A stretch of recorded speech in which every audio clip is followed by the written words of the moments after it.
everyone. So today I'm going to be doing a video about my bead storage because some people have asked me how I store all my beads and things, all the attachments and the lobster clips and all of that. So I'm going to just show you today how I do my storage. Obviously everyone has their own way of doing things and their own way of organizing things, but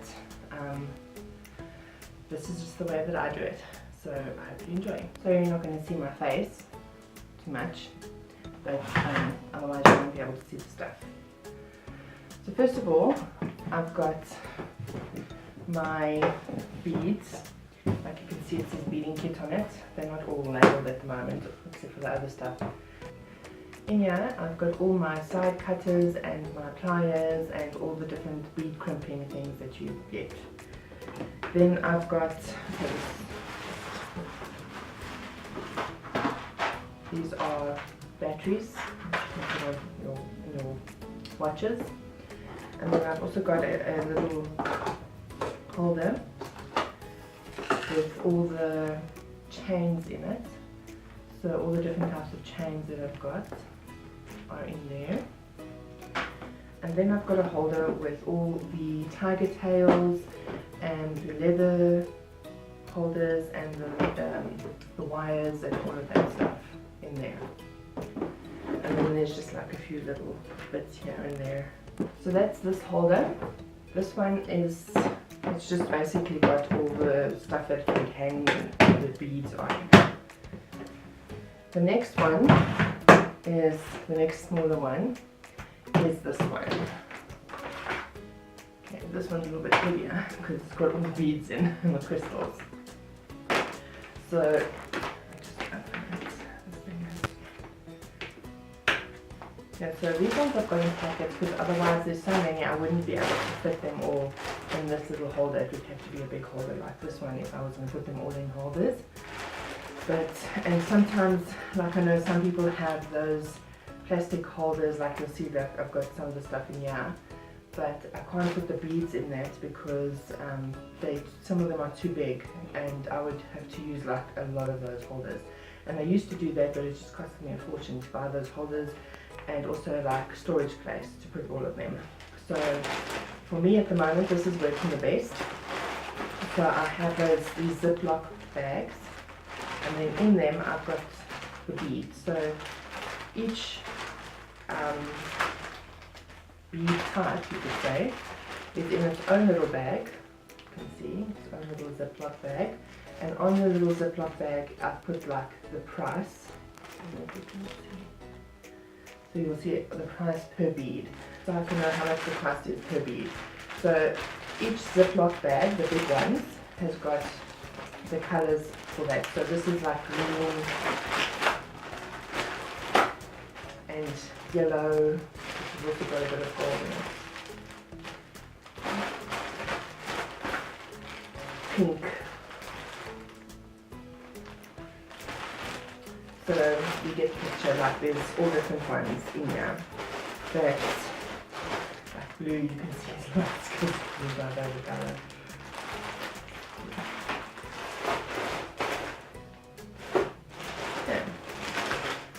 So that is where I keep the beads, just the beads, the crystals and the gemstones and all of it. Then we come to the big holder. So this one, I have all the crimps and the attachments and the pendants and charms and everything in this one. So also my, every beader needs one of these to help them when they want to design something without drawing it. Okay. So you'll see with this one, I've got all different types of holders in here. So this is the one holder. I must say I'm not too crazy about this type of holder because of the fact that you have to pull it out, and then sometimes you need something here and you don't have the space to pull it out all the way. So it can be frustrating. But this is you'll see that they all have these type of plastic holders. So like that's the one type, then there's this type, and I have this type, which is about the best, I would say. The easiest for me to work with is this one. So this one's the nicest one. And I have a few of them, as you can see. And then we've got this. And then I've got this type as well. This one opens up like this.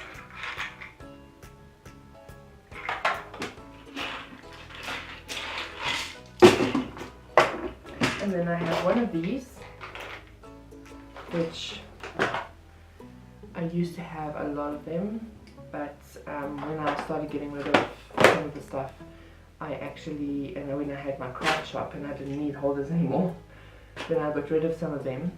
But yeah, you're always sorry about getting rid of stuff afterwards. And then there's this one, which I used for the more expensive stuff in the shop. So each thing is a little holder. There's only one of these.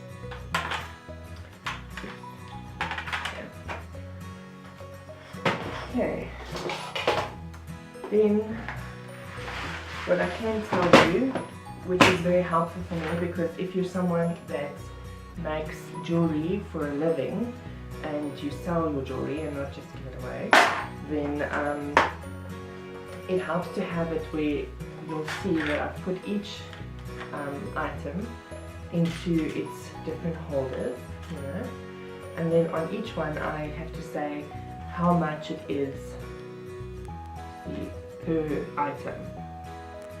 This helps me that when I'm doing my costing, then I can see how much it costed me to make a necklace. Now the thing with this is that, yes, you have to count it. So when you buy the packets, and it's even like these little things, or the little crimps, which a beader will know what a crimp is. It's tiny, it's smaller than a seed bead. You have to count them so that you can see how much it is per crimp or per item. But some places that you buy will actually tell you on the packet how many are in the packets, but you don't always get that luck. Sometimes you have to count them yourself, which when I had a craft shop, that was what my life consisted of, was counting stuff and putting it in packets and putting prices on and stuff. So I'm quite used to it, but for someone else that is not used to it, it can be a pain. That is basically the advice that I can give you. Let me just put it back again. Just want to let you talk to my chest. Okay, so this is the how I do that, and you'll see that all of them have it on. Like all of the stuff that I have in here have prices on. So even these ones you can see have the prices on. I love these little balls. The mine balls are cute. Anyway, so that is the big holder. This is all my, you know, like if people that know me from before see that this is all I have, they'll be shocked, because I used to have a lot more beads and stuff than I do now. I've learned my lesson. Like in the past, I used to just go into a shop and just buy a lot of beads, like whatever grabbed my attention, that was what I would buy. But luckily I got out of that because it's put us in a lot of trouble. So what I do now is I only buy when I really need something, and also if I need to, like I check if I'm looking at my beads and I see, okay, I need a certain type of blue because I use it a lot, or I'm lacking certain beads, then I will like buy a few of those different types of beads. I'll actually make like a list of the colors that I need and what do I need and the sizes and everything, so that when I go to the shop, to my supplier, I don't have to, you know, I don't stand there and just go, oh, I just want everything, because it can be quite dangerous for you and your credit card. So if I can give you advice about that, rather just have your list, stick to your list, because otherwise you'll feel very, very bad after you've walked out there and spent like 3,000 rand, which you weren't intending on spending, at maybe only like 1,000 or something. Also with like the if you are someone that makes beads, like makes jewelry for a living, or you want to think about doing that, things that you know you're going to use a lot of, I would buy stock of. So when you go to your supplier, you don't just buy a little bit of it, you buy like the stock packets, because then it's a lot cheaper for you per item than what it is if you just buy the little packets. So things like crimps, lobster clips, jump rings, split rings, you know, all of those things, I would say that you can buy stock of, because that you know you're going to use a lot of. The things that I would be careful about buying stock of is like charms and stuff like that, because you don't know if you're going to use all those charms, and I made that mistake. That's why I'm sitting with another box, which I haven't shown you, because it's not a box that I use every day in my beading, but I'm sitting with another box full of charms and stuff that I don't use at the moment, and that is from going, because I had a shop, you know, so obviously I had all those things, and when I left I had to bring them with me so I can just get rid of them. And now I'm sitting with a lot of stock, but so that's why if you're going to start with beading and you want to start making jewelry and selling it, that is the advice I can give you. Don't buy stock of stuff that you're not sure if you're going to use it. Rather buy stock of like I say, the crimpers and stuff that you're going to use all the time, your chains, all the different chains, your tiger tail, and also beads. You can also buy different beads of, like, but I would go for if you're going to buy the colorful beads, the ones that are unique, rather don't buy stock of that, because you never know if you're going to use all of it. So plain colors, you know that's what you're going to use a lot of. So those ones you can get like about 3 or 4 strings, because you'd be surprised how quickly those strings actually go, like if you're making something.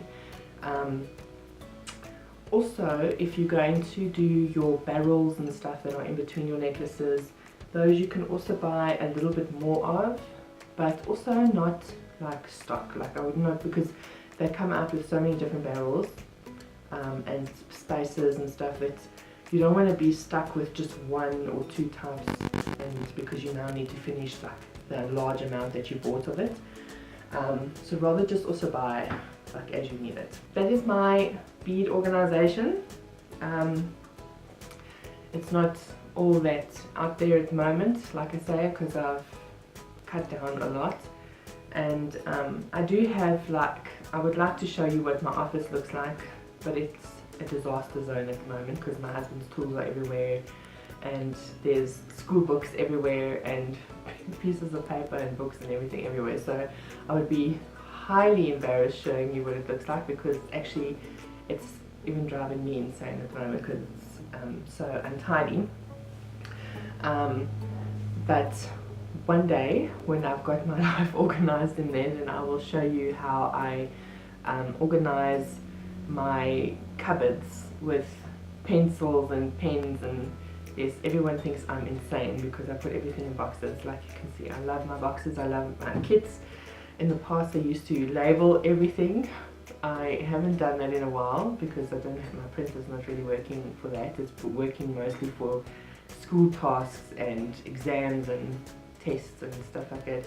And then but when you look again, your ink's finished from printing, all of that stuff. So yeah, I digress. Sorry.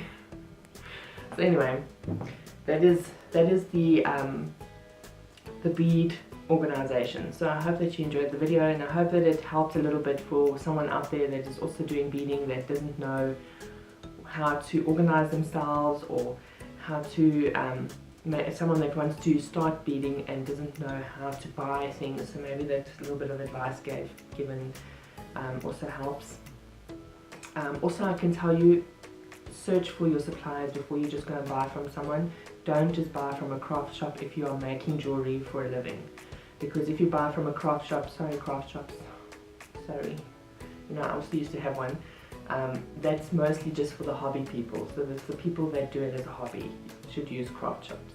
But if you are someone that is making it for a living, you will have to ask too much money for your jewelry if you buy the stuff from a craft shop rather than buy it from an actual supplier.